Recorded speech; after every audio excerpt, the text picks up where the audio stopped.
Testing. That should be That good. should be it, yeah. Okay. Back. I think we should be good now. Can you guys hear us? Still says no audio, but I think we should be Yeah, good let now. them kick up. Okay, we're together, yeah. So for the You guys got our sound now? yeah. So You good? we're Okay. So All right, for awesome. the 10th week in a row now, we had technical difficulties with the audio. I think it has something to do with maybe being on the same network or something, because it's StreamYard. It's supposed to be remote. I don't know, whatever. So we're just on the same computer now. Should be good to go. Dude, 21-17 win for Michigan. And me and Chris again, just like we did in East Lansing, only this time we were able to publish the positive story. We did. Back and forth. Had a whole story written, ready to go. Then we had to switch it up and go like, dude, this is really happening again. And then we were able to come back, and Michigan makes a huge play, a couple of huge plays down the stretch. That was one of the things I talked about in my post-game article, was that, these are the kind of winning plays that Michigan hasn't made all the time under Jim Harbaugh. But today they were able to find Eric All on a huge touchdown catch, and then got a 4th down stop, and then salted the game away with a couple of runs by Hassan Haskins. It was just, I don't know, again, kind of up and down, and 9-1, dude. Well, I saw somebody say in the comments that, they won, but it wasn't pretty. And I think in the first few weeks of the season, you want Michigan to win pretty. But now that you're in November, I mean, you got 2 weeks left in the season. It doesn't matter if they look good, if they're ugly wins. Like, you're going to take a win however you get it. I know Penn State wasn't ranked, but to come in here, I can tell you that the top was ready to blow off of the stadium. Any time Penn State did anything positive, the stadium was electric. And so the fact that Michigan was able to weather the storm, they let Penn State come back in it. That's typically the type of game that Michigan loses. And we were talking about that when Michigan lost the lead. Like, here we go again, same old story. And then lo and behold, you find Eric All in the end zone, and everybody was just sitting back stunned. So it's nice to be on this side of it for once. I feel like we're always on the other side of that. Yeah, we see a lot of people coming through with comments on Hassan Haskins. I mean, I think you could certainly give him the game ball. I think he carried it 31. Ojabo and Hutchinson. Yeah, Ojabo and Hutchinson. Cut the ball in half. Yeah, Ojabo and Hutchinson both with multiple sacks at the game, and then Haskins carrying the ball 31 or 32 times, I think, without Blake Corum.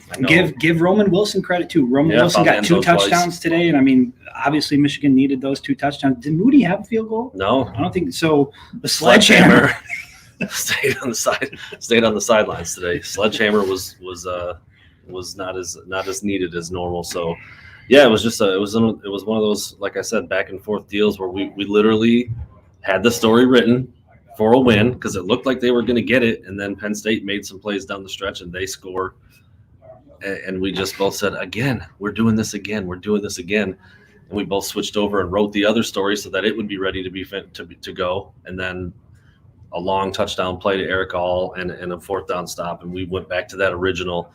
And then there you have it. So Michigan comes away 9-1. I hear some people already cheering on Purdue as it's going on in the background here on the TV.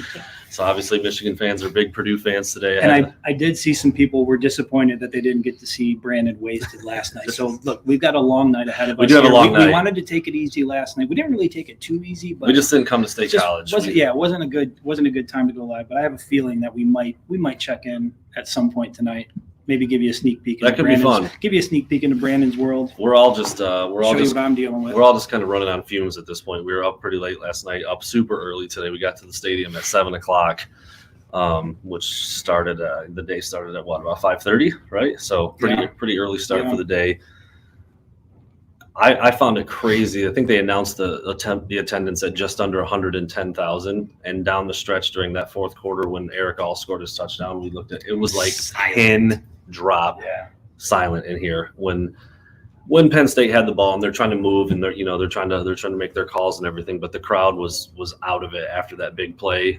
And like Chris said earlier in the game, even when the defense would open up a little bit and Sean Clifford would start running for what would be like an 8-yard gain or something, the crowd was insane. So for Michigan to be resilient and bounce back with the energy was like that after they took that lead in the 4th quarter to then hit a big play and then get a stop, it really, really sucked the life out of the stadium, and that's what it's supposed to feel like when you go on the road and win a big game. Yeah, and I see people, there's obviously going to be some complaints about what you saw offensively. But again, it's like I find myself at this point, like, even if I have a problem with what I saw, there were some issues. It's hard to complain. Again, you're heading into mid-November.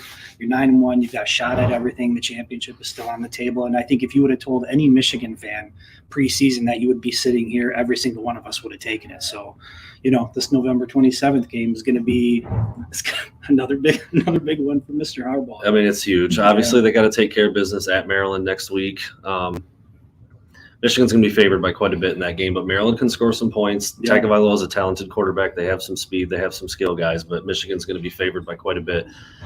But they got to take care of business right there. They cannot start looking ahead at Ohio State and what that game is going to ultimately mean.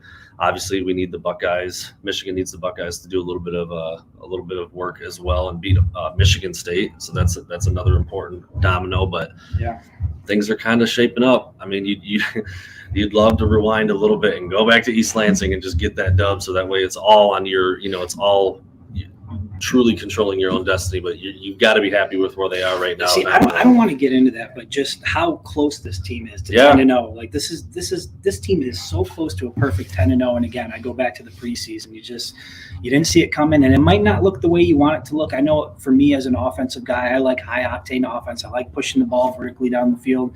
That's just not what this team is. And so if you keep wanting to see that from this offense, you're not going to see it. I think it's ball control and rely on your defense a lot. When you've got Ojabo and Hutchinson out there, it's pretty easy to do that. So it ain't pretty, but it's a dub. But how about Cade McNamara today? Got to give credit where it's due. 19 of 29 for 217 and 3 touchdowns. Didn't turn it. He did fumble. He did lose a fumble. Strip sack? Yeah, I got strip sack, but a really good game for him. Obviously, the huge timely play at the end to Eric All. I mean, look, man, if you can be critical of him not making the timely plays at times against Michigan State, then you've got to give him credit for that. I mean, it's an easy throw. It was schemed wide open, but he hit him in stride. All, goes 50 yards for the score. Huge win. Michigan gets a stop on defense, and there you have it. So stadium's kind of clearing out here. Most of the media personalities up here are at the press conference that we will take a look at later on and kind of break down some of the quotes and the words that come out of that one. But obviously, it's going to be pretty happy. Going to be lots of smiles for Michigan because they're in a really good spot. They're in a really good spot right now. And was it 7? Is it 7-7? Yeah, 7-7. Yeah. We'll kick you over here just a little bit. We got Purdue and Ohio State. As I turn it over there, Jackson Smith and Jigba's racing down the sidelines. So anyway, we'll see how Purdue can do against Ohio State. Obviously, Michigan needs a teeny tiny bit of help here and there, but obviously things are coming down to that huge matchup at the end of November. But Maryland first. I saw somebody else say in the comments up there, Maryland is now on the clock. And yeah, Michigan's got to go to College Park and get a big win there. And then it's that finale. So I think that's good, man. We got some friends we're trying to meet up with, right? Yeah. They're down there tailgating, probably freezing at this point. We'll check in later, I'm sure, at some point. And we'll see what's going on. Choo Purdue. That's right. Cody. Thanks everybody for listening. We'll be back to talk to you guys maybe tonight. We'll see what the evening holds, but definitely we will be back on Monday to have a nice full episode to get us started on the prep week for Maryland. Thanks, guys. Appreciate y'all.